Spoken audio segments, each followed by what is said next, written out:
Bruce, round 2 of the EMX250 Championship. How would you assess your weekend? Obviously, you started the series in the back foot in Kozar. I think the only thing that could have went worse if you ended that place with an injury after not qualifying. So progress in that sense, but you probably still want more. Yeah, I mean, coming into this year, we knew that we was going to be a bit on the back foot. We didn't start riding until middle of February, so we had 6 months off just to let my body heal from last year, and then yes, obviously Spain was just an absolute nightmare, and you could really only get one lap in, and I messed that up, I crashed and whatever. But this weekend, it's something to build on. It's not exactly where I want to be and where I know I can be at this point, but yeah, it is what it is. We take the results here. It is the first one I think could have been a good one, but unfortunately I lost my front brake about 6 laps in, and then riding down them hills and stuff with no front brake is quite tough. But yeah, I mean, it is what it is. We are where we are right now, and yeah, we can only progress from here. I guess the main positives, probably the start seemed quite good. You were on at the front, I think, in both motos, so you must have been happy with that. Yeah, the starts is good, and they say it's the hardest part of the race, so as long as I got that bit dialed, you know, the rest will follow. And obviously, people are probably a bit confused. You haven't had the normal career, you know, you started last year in MX2, then you went to MXGP, and now you're back in the EMX250. Can you just tell people like what the thinking was behind that?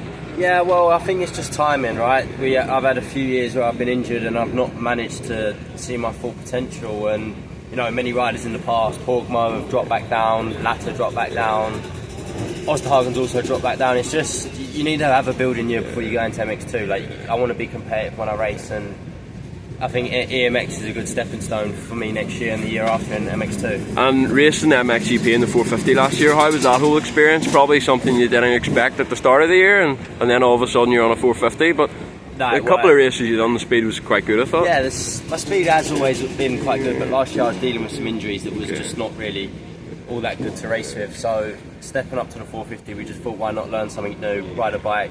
I just used it as fun, and we actually gained a lot of experience out of it.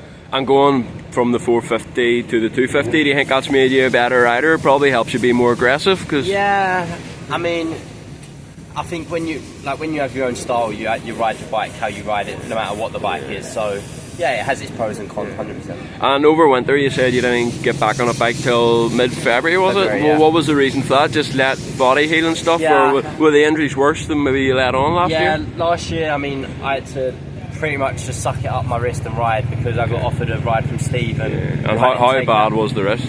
It was pretty bad. You know, there was some days where I'd go practicing, I could do 1 mile and go home. Wow. Okay. And then obviously there was many GPs last year. Latvia, I was running top 10, and then my hand flew off, had a big crash.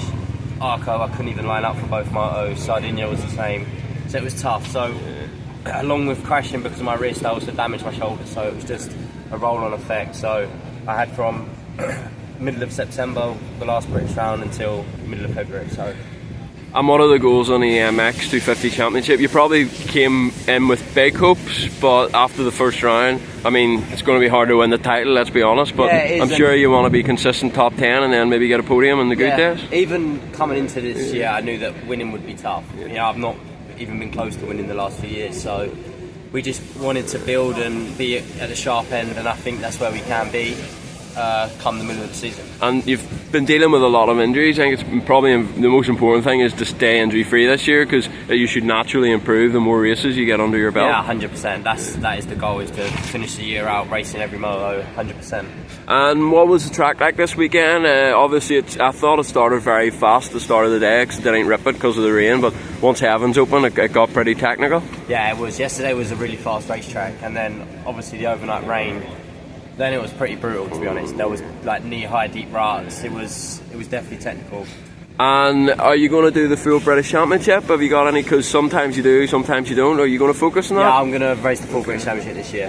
MX2. What are your goals for that? Probably to try and win the title? Yeah, just be at the sharp end, see what happens. We don't want to put our hopes up too high right now, but I know that on my good day that I can win the British Championship. It's funny because yesterday and today you were battling with Dunson and Werner. It was kind of a British Championship in with the EMX guys. I don't know if that crossed your mind, but I thought it when I was seeing you battling, so that must have been fun. And it gives you a good gauge, you know. And just being my first race of the year, you know, it's tough your first race of the year. There's a lot of cobwebs you've got to blow off, just the feeling, the race intensity. So we're far from where we want to be and where I know I can be, but it's all all up from here. And just in terms of the future, like, are you on a 1-year contract with Steve, or are you secured for the future? Because you obviously want to be MX2 GPs next year, I assume. I want to race MX2 next year in GP. So if there's something that we can do together with Steve, then I'll stay. But then if not, then I might have to venture off somewhere else. Perfect. Thanks very much for your time and good luck.